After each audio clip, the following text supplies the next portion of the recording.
안녕하십니까. 인생성형가 정영기입니다.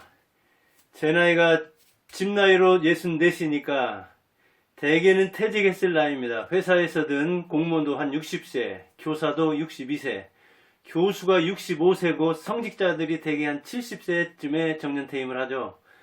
그러니까 교수나 성직자 같으면 퇴직할 나이가 아니지만 다른 직업에서는 거의 퇴직할 나이입니다. 그런데 저도 이제 한 사람은 아직 환갑도 안 됐는데 교직에서 명예퇴직을 했고, 저는 일찍이 50살부터 시작해서 제가 하고 싶은 일을 하는 거니까 현장에서는 매우 빨리 물러난 셈이죠. 그리고 그 뒤로는 더 열심히 사는 셈입니다. 사실은 읽고 쓰는 일인데 글과 말을 통해서 저와 여러분을 살리고, 말 그대로 인생성형, 우리 삶을 멋지게 아름답게 바꾸려고 하는 그런 일을 하는데, 역시 이 지식근로에는 매우 큰 차이가 있습니다. 잘 나가는 사람들은 정말 한 해에도 책을 몇 권씩 쓰고 구독자도 한 해에 몇 명씩 모으는데, 저는 2년이 지나갔는데도 구독자 400명을 못 모았으니까 인정합니다. 잘 나가는 사람들은 책도 잘 쓰고 유튜버도 잘 합니다. 그리고 퇴직한 뒤에 급상승하는 사람, 비상한 사람이 있는가 하면 급강하, 추락하는 사람도 있습니다. 저나 한 사람 일선에서는 물러난 셈이니까요. 그리고 또 주변 제 친구들도 많이 퇴직을 했죠. 또 공원에서 이렇게 보면은 퇴직자들이 어떻게 사는가를 한눈에 볼 수가 있습니다. 여기서는 게이트볼하고 저기서는 대낮부터 이렇게 술잔을 기울이는 사람도 있고, 또 바둑, 장귀, 가만히 앉아서 서로 이야기하는 사람, 또 이렇게 개인별로 운동하는 사람, 그리고 거기에서 바로 옆에 있는 노인회관이라든가 도서관 같은 데 가서 책을 보고, 또 노인회관에서는 뭘 배운다든가 그렇게 나가죠.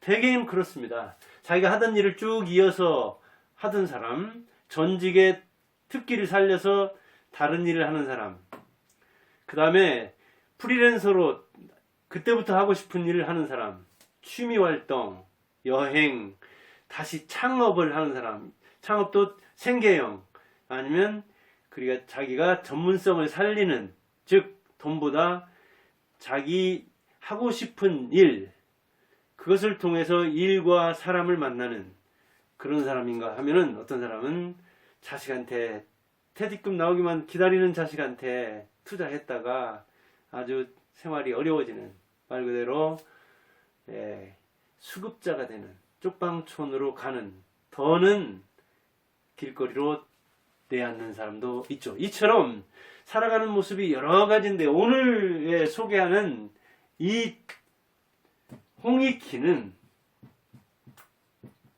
코트라에 근무했습니다. 코트라는 이제 우리말로는 무역, 대한무역투자진흥공사입니다. 그러니까 해외에서 무역을 한다든가, 또는 해외인이 다른 사람이 투자를 해온다든가 우리나라 사람이 투자한다든가 하는 것을 진흥하는, 불러일으키는 사람입니다. 되게 무역 거래를 알선한다든가, 아니면 해외에서 시장 정보를 모으고, 그리고 그것을 우리 기업에게, 다른 나라 기업에게 제공하거나, 또는 투자를 진흥하고, 그리고 수출입이라든가 이런 게 문제가 생길 때 우리나라에서 또는 해외 87개국이나가 있다고 하는데, 거기에 나가 있는 무역공관 코트라, 거기에서 일했던 사람입니다. 외국어대 서바나어, 스페인어죠. 서바나어를 저 남미에서 많이 쓰죠. 스페인, 포르투갈, 한때 세계를 주름잡던 나라 아닙니까? 그렇게 외국어대에서 스페인어를 전공했기 때문에 남미라든가 유럽이라든가 미국이라든가 멕시코라든가 이런 데서 근무했습니다. 7개 나라에서 근무를 했습니다. 그런데 이 7개국에서 7개국, 그 다음에 32년 코트라 근무 끝에 내리는 결론, 자유와 창의를 보장하는 나라가 발전한다. 강대국은 어디냐? 자유와 창의를 제공하는 곳이다. 자유롭게 창의성을 발현하게 하는 곳, 자유롭게 실패할 수 있는 것, 실패해도 다시 부활할 수 있는 것, 그리고 창의적인 일을 하기 위해서 실패한 사람, 그 실패를 오히려 장려하는 것, 그 나라가 발전하더라 하면서 32년 코트라 경력 7개국을 돌아다니면서, 그리고 우리나라에서 많은 연구를 하면서 한 사람인데, 정작 이 사람은 경제학자 아닙니다. 코트라 근무자입니다. 공사 근무가라고 해요. 그리고 수출입에 현장에서 뛰는 사람을 도운 사람입니다. 그런데 퇴직한 뒤에 유대인 연구가가 됐습니다. 제가 붙인 겁니다. 이건 유대인 연구가라는 거는. 왜냐하면 이 사람이 유대인 경제사라는 책을 썼거든요. 유대인 경제사를 썼는데 10년에 퇴직했던가요? 한 7년여에 거쳐서 이런 책입니다. 이게 홍익희의 유대인 경제사 1권이죠. 10권이죠.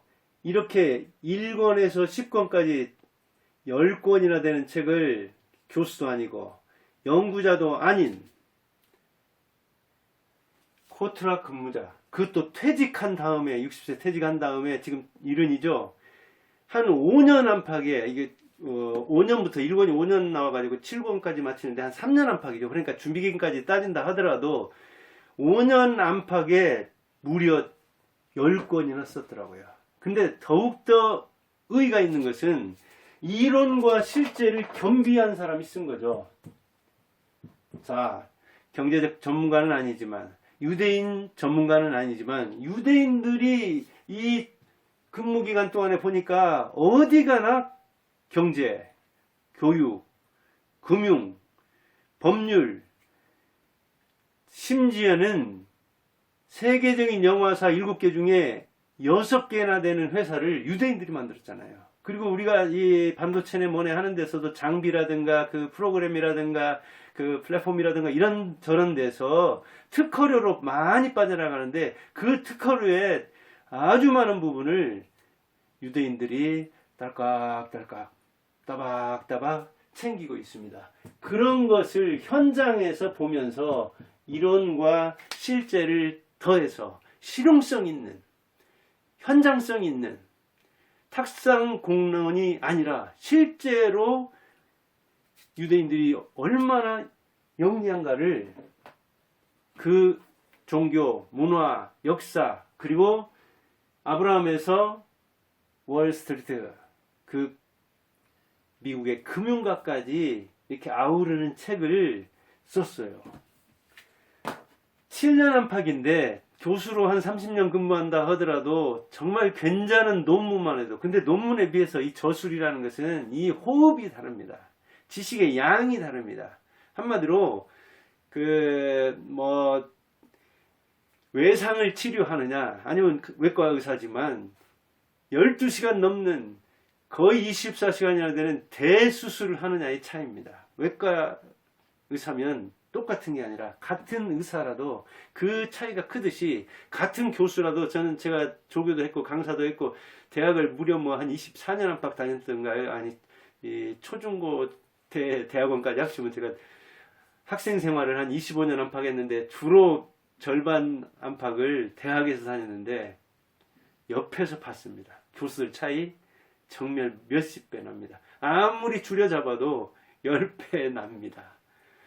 극과 극을 따지면 몇십 배가 나고요. 그런데 이렇게 교수도 아닌 사람이 그냥 심사위원하고 자기만 읽는다는 논문이 아니라 저서를, 이렇게 대형 저서를 냈는데, 그것도 이론과 실제를 겸비하는 사람, 실제 자기가 현장에서 뛰진 않았지만 그 현장에서 뛰는 외국인과 우리나라 사람들을 이렇게 도와줬으니까 현장에서 실제적인 상황을 간접 체험 정도가 아니라 그냥 20대 30대들 요새 신문 보면, 또는 어디 강의 같은데 나오면 이렇게 이야기를 하는데 입만 열면 외국 얘기하고 막 그러죠. 외국인. 왜? 그 책에 나오는 이야기를 그냥 이렇게 주워 섬기는 거죠. 근데 이 사람은 현장에서 뛰면서 그 현상이 어떻게 움직이는가, 그 현실을 직시한 그 바탕을 토대로 해서 책을 썼고, 그리고 자기가 이론과 실제 경력을 다 통틀어 가지고 자유를 줘라, 창의를, 존중하라. 그런 나라가 발전하더라. 이렇게 결론을 내리는 거니까 책상에서 머리만 굴려가지고 눈만 굴려가지고 이야기하는 것하고는 품격이 다르죠. 그래서 오늘날 제가 홍익희는 아마 근무하는 동안에도 굉장히 대체로 보면 퇴직 후에 비상하는 사람들은 근무할 때도 굉장히 뛰어난 업적을 냈습니다. 대개 공직에 나가는 사람, 공사에 이렇게 취업하거나 아니면 공무원으로 공직에 나가는 사람들이 안정희구적입니다. 안정제일주의자라고요. 그래서 대개는 퇴직하면은 이렇게 자기 하고 싶은 일을 32년 동안 살피면서 내 인생 마지막 주제는 퇴직 후 주제는 유대인이다 하고 홍익희처럼 하는 사람이 사업하는 사람 쪽에서 오히려 더 많이 나오지. 이번에 민계식 봤듯이 그 국힘 대변인의 79세나 되는 사람이 그 배틀 경기에 나갔잖아요. 그 자세가 창업한 사람도 그렇고 이 창업한 사람의 회사에 가서 회장을 지낸 민계식 씨도 발휘를 하잖아요. 대체로 그런 사업 현장에서 우리나라 사업가건 외국인 사업가건 그렇게 사업가를 첨단에서 보았기 때문에 아마 홍익희도 예민한 어떤 그런 자극, 아주 예리한 그 칼로 찌르는 그런 자극을 받아서 아마 자기가 그런 과제를 안고 나왔고, 그래서 초인적인 힘을 발휘해서 정말 60에서 80까지가 전성기라고 하는 이 인문과학, 이 저술시장, 이 지식근로, 지식노동가로서 면모를 보여준 거죠. 그러면 유대인에 대해서 이 사람은 어떻게 이야기하고 있느냐? 유대인은 제조업보다 서비스업으로 나가더라. 서비스업으로 잘 알잖아요. 금융, 관광, 교육, 의료, 법률, 문화, 영상, 영화 이런 것들이죠. 음악. 그런데 우리는 흔히 유대인을 지식천재 그렇게 이야기해가지고 하버드를 점령한 사람, 노벨상을 점령한 사람, 그 사람 중에 민족으로 따지면 최고가 유대인이다. 그런 이야기라고. 어떤 사람은 시오니즘이라든가 그 선민의식, 엘리트의식 때문에, 유대교, 종교 때문에 예수를 죽인 사람, 그렇게 또 생각하기 때문에 이 유대인, 정통 유태파를 또 싫어하는 사람이 있습니다. 이 종교를 깔고 보면 유대인에 대해서 그렇게 이야기를 할 수 있는데, 사실은 그들이 너무나 뛰어났기 때문에, 너무나 장사를 잘했기 때문에, 너무 잘 살았기 때문에, 그 유일신을 믿으면서 이렇게 자기들끼리는 공동체 형성을 잘하지만 다른 민족에 대해서는 굉장히 배타적이었기 때문에 얄미울 정도로 어찌 보면 영리하게 창의성을 발휘했기 때문에 주는 것 없이 미운 그런 민족이 되지 않았느냐. 그래서 노란 딱지를 붙이는. 근데 독일은 2차 대전뿐 아니고 1차 대전 때도 그랬고 그 중세 그 이전에도 그러고 그랬습니다. 뭐 유럽에서도 특히 독일인들이 굉장히 그 유대인을 괴롭힌 측면이 있는데, 아무튼 그것은 이제 정치사랄까요? 역사의 뒤안길로 갔는데 얼마 되지 않은 그런 이야기죠. 근데 이렇게 제조업보다도 서비스업에서 지식근로에서 최고의 지식 집단으로서 돈을 긁어모으더라. 근데 이들이 왜 우수한가 하는 거에 대해서 이 사람은 환경이 나쁘다. 디아스포라 해가지고 몇 천 년 동안 그 4,000년의 역사 중에 거의 4분의 3 정도는 헤매고 다녔잖아요. 방황하고 다녔잖아요. 이렇게 나쁜 환경이 그들의 창의성을 자극했다. 그리고 그들의 아주 심각한 억압, 피억압이죠. 그러니까 다른 민족에게, 다른 나라에게 억압을 받은 것, 이게 생존 본능을 자극해가지고 이 사람들이 창의성을 발휘했다. 이 생존 욕망이라는 것은 최고로 인간이 천재성을 발휘하는 영역인데, 그 생존 영역에 들어가면 누구나 천재가 된다. 그런데 유태인은 본래 그렇게 바탕이 좋은 데다가 이렇게 나쁜 환경에 처하고, 그리고 심각한 그런 환경에서 탄압을 받으니까 2중 3중고를 겪으면서 살기 위해서 내가 무엇을 해야 할 것인가, 그리고 내가 어떻게 하루하루 연명을 할 것인가, 천재성을 발휘해서 잘 나가게 됐다. 그런 이야기를 하고 있습니다. 유대인의 영리함은 좋은 환경, 금수저, 아주 뭐랄까요, 거부, 거모, 거대한 아버지, 거대한 어머니, 그게 아니더라. 열악하기 그지없는, 토요미도 그렇게 문명의 그 흥망성쇠를 그렇게 설명했잖아요. 도전과 응년. 열악한 환경이라는 도전이 있을 때 거기에 응전하면서 문명이 발생한다. 그래서 세계 4대 문명은 열악한 곳. 중국만 해도 황하, 그렇게 범람하고, 그렇게 누렇게, 그렇게 식수로도, 그 농업용수로도 쓰기에 부적합한 그런 지역에서 범람을 막기 위해서 어떻게 할 것이냐. 이것을 어떻게 농업용수로 쓸 것인가. 어떻게 이걸 식용수로 쓸 것이냐. 이 물을 어떻게 다스려서 지산지수를 해서 어떻게 우리가 살아남을 것인가 하는 머리를 쓰는 그런 자극적 환경. 그 환경이 머리를 써야 할 정도가 아니라 죽음에서 벗어나기 위해서는 심신을 총동원해야 되는, 자기의 총력을 동원해야 하는 그런 상황에서 생존을 위해 창의성을 발현했는데, 그것이 유대인을 우수하게 만들었다. 아주 필요 충분한 조건이 우리가 생각하듯이 좋은 게 아니라 열악하기 그지없었다. 그런 이야기를 해요. 그리고 유대인들은 여기서도 이제 종합적으로 이야기하고 있는 건데, 공부다. 교육과 신앙은 한 가지다. 유대교. 그것은 탈무드. 이렇게 토라. 그리고 그 성경과 그 성경 외적인 것은, 생활은 같이 간다. 아버지, 교사이자 목사, 의사이자 간호사. 이런 아버지, 어머니가 교육자이자 종교가인. 그리고 도시에 거주했다. 도시에 거주하니까 많은 자극을 받고, 그리고 많은 사람들을 상대할 수 있는 지식글로 어떤 사물을 팔 수 있는 장사, 그리고 익명성을 이렇게 보장받을 수 있는 것, 살기 위해서 숨기도 좋은 것, 그래 적절한 자극을 받을 수 있는 곳에서 살았다. 그리고 그들은 아웃사이더였다. 비주류였다. 항상 소수였다.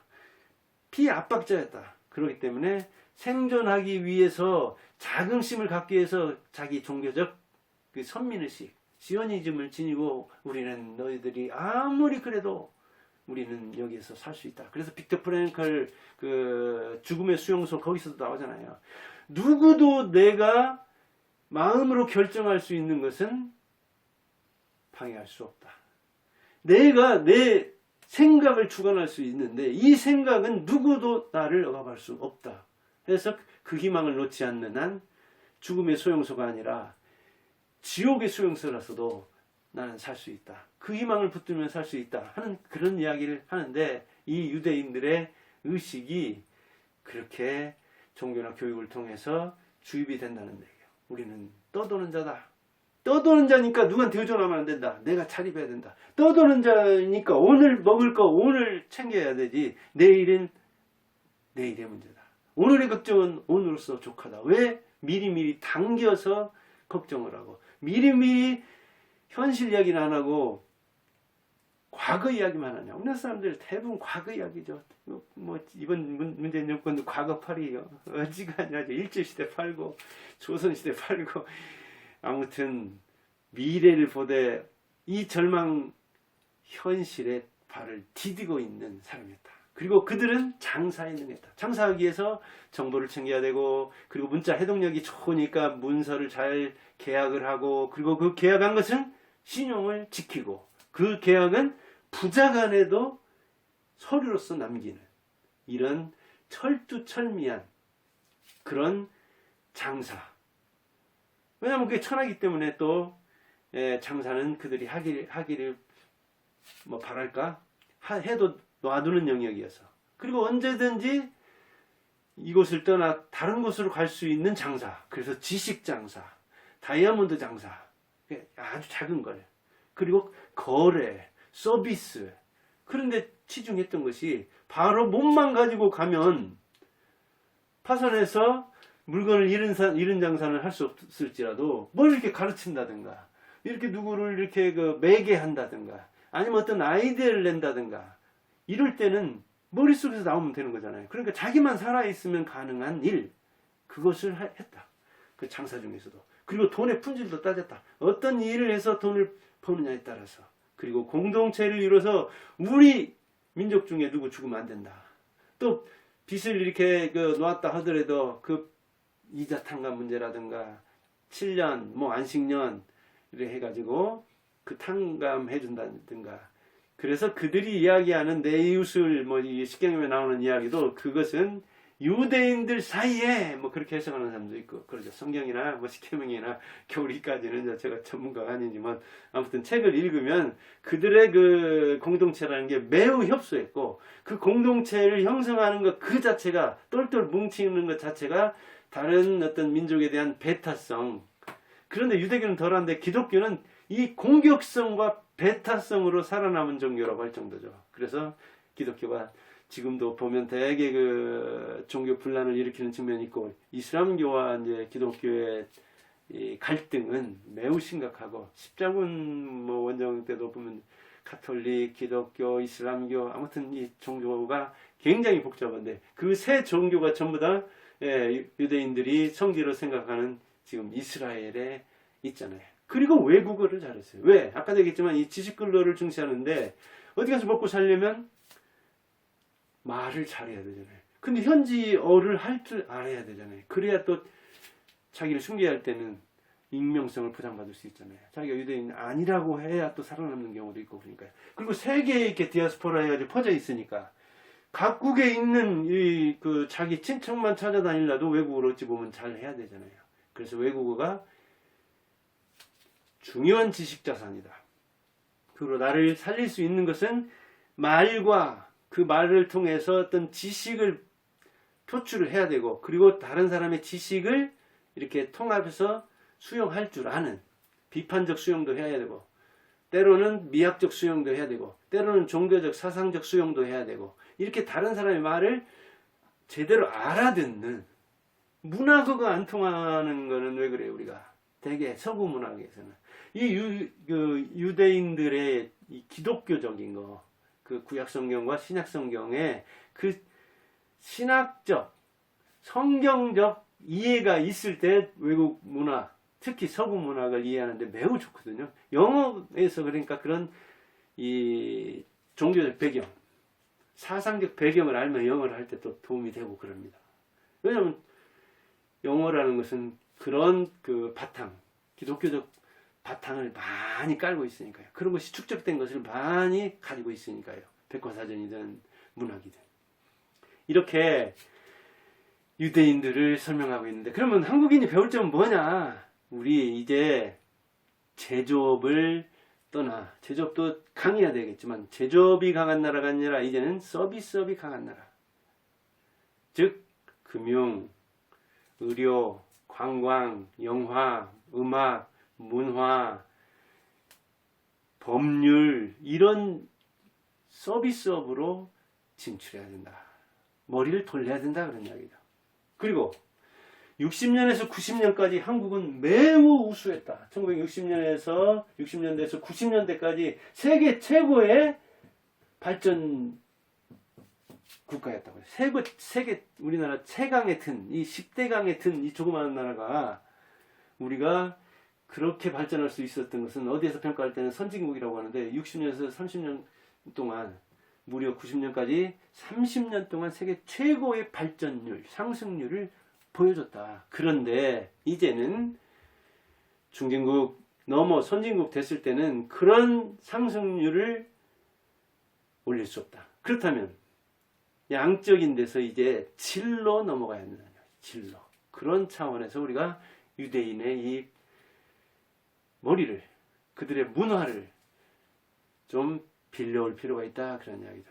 유대인들이 그 경제 분야만 해도 한마디로 꽉 잡고 있습니다. 유대인들이 세계 부자의 뭐 50대 500대 부자의 뭐 얼마 몇백 명 된다는 얘기도 있고 그런데 근데 유대인이라는 개념 뭐겠냐 부겠냐 어디까지냐 또는 개종하든가 그 랍비에 대한 생각 그리고 그 유대 정통, 유대도 이제 뭐 여러 가지가 있는데, 그 다음에 이제 어느 지역에 사느냐. 그래서 그 흑인 유대인도 있고 그러잖아요. 그러니까 유대인의 개념이라는 게 이렇게 광의가 있고 협의가 있는데 넓게 보느냐 좁게 보느냐에서 따라 다른데 그러다 보니까 이게 이제 논란이 있습니다. 왜냐하면 자기가 숨기려고 하는 사람도 있거든요. 아직 트라우마가 2차 대전 독일의 트라우마가 남아 있어서 아직도 어찌 될지 모르니까 뭐 그렇게 자기를 감추려고 하는 사람도 있고 또 그 정통 유대인 쪽에서 이렇게 꺼리는 쪽도 있고 그러다 보니까 이 사람이 유대인이냐 아니냐를 놓고도 논란이 있는 수가 있는데 제가 이제 여기서 언급하거나 아니면 제 상식을 도입해가지고 이야기하면 그럽니다. 옛날부터 아주 유명한 사람은 아인슈타인 예수가 있지만 그때 종교고 과학자고 아담 스미스, 마르크스, 칼 마르크스, 레닌, JP 모건 투자가죠. 로스차일드 유럽 은행으로 유명하죠. 에디슨 발명가, 록펠러 석유든가요. 워렌 버핏, 조지 소로스, 경영학의 대가 구루, 피터 드러커. 피터라는 말은 베드로 그 말이죠. 예. 그 다음에 영화 쪽에 스티븐 스필버그, 그 다음 빌 게이츠도 기난이네 얘기가 뭐 있기도 한데, 스티브 잡스, 어머니가 그쪽으로 알려있죠. 유대인 쪽으로. 오라클, 마이클 델 컴퓨터, 유명하죠. 앤디 그로브, 편집광 많이 사람 있는 뭐 그런 책이 있고 그러죠. 어윈 제이콥스, 퀄컴 이쪽, 특허료 아주 긁어모으는 거. 그 다음 블룸버그, 언론이든가요. 블룸버그 통신사.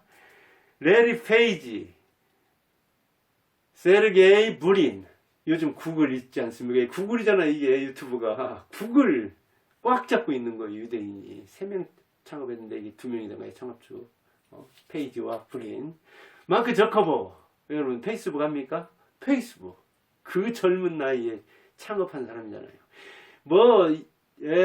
이야기를 하자면은, 말할 수도 없습니다. 이게 세계적인 경제인들이, 경제학자, 사업가, 요즘 이 서비스업 IT 기업의 이 천재들 정말 꽉 잡고 있습니다. 이러니 노벨상을 장악 안 할 수가 없는 거죠. 그런데 이들의 영리함을 이렇게 홍익희도 돌아다니면서 32년 동안 7개국을 돌아다니면서 그 유대인의 영리함에 우수성에 반해가지고 내가 퇴직하면 자유로우면 여유를 얻으면 유대인에 대해서 하겠다. 그래서 유대인 이야기도 썼고 그에 이제 그걸 기반해가지고 이렇게 유대인 경제사를 무려 10권이나 이 책도 굉장히 두껍습니다. 한 권이 350쪽 안팎입니다.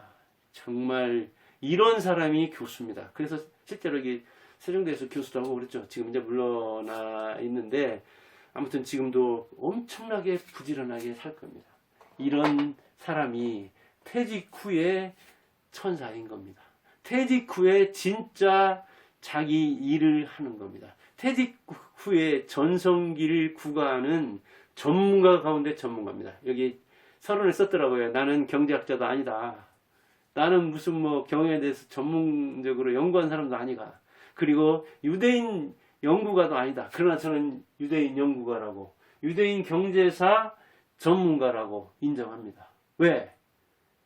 인생성형가는 성과로 봅니다. 인생을 성과의 예술로 봅니다. 그래서 이렇게 성과를 낸 사람이 교수요, 석학이지, 성과를 안 내고 32년 동안 근무해가지고 겨우 이렇게, 논문 써가지고 그 기준 겨우 맞춰가지고 때로는 징계 받으려다가 해가지고, 학생들 가르치는 사람. 어디 가서 술집에 가면 용감한 교수보다. 근데 교수들 중에도 사실 정년 퇴임한 다음에 이제 진짜 내 시간을 얻었구나. 이 뭉텅이 시간을 내가 하고자 하는 것. 그런 교수들 꽤 있죠. 그런 교수들 꽤 있는데 그렇지 않은 교수들도 더 많죠. 어디나 8대2 해가지고 2명이 그 판에 해당되는 사람 역할까지 해내면서 성과도 둘이 나머지 80%가 다 내는 것보다도 8명이 내는 것보다도 더 많이 낸다고 하는데 어느 집단이나 그렇게 된다고는 하는데 아무튼 홍익희처럼 자기 근접 영역으로 그리고 공사에서 근무해가지고 자기 업무에 기반해서 이렇게 저수를 쏟아내는 사람이야말로 저도 참 닮고 싶은 사람입니다. 저는 50부터 지금 한 10년 넘게 이렇게 했는데 책도 4권 정도밖에 안 쓰고 이런 능력가를 배우고 싶습니다. 닮고 싶습니다. 그런 차원에서 여러분들도 자극을 받기를 바라고 저도 절실하게 자극을 받고 이런 위대한 사람에 대해서 숭상을 합니다. 여러분도 한번 시간 나면 한번 읽어보길 바랍니다. 저는 그 2년 전인가요? 어머니 이렇게 그 입원했을 때 한 2달 안팎, 한 3달 안팎이던가요? 주간에 이렇게 간병을 하면서 거기 하나 병상 놓고 엎드려서 읽은 기억이 나는데 오늘 그 기억이 새록새록 납니다. 감사합니다.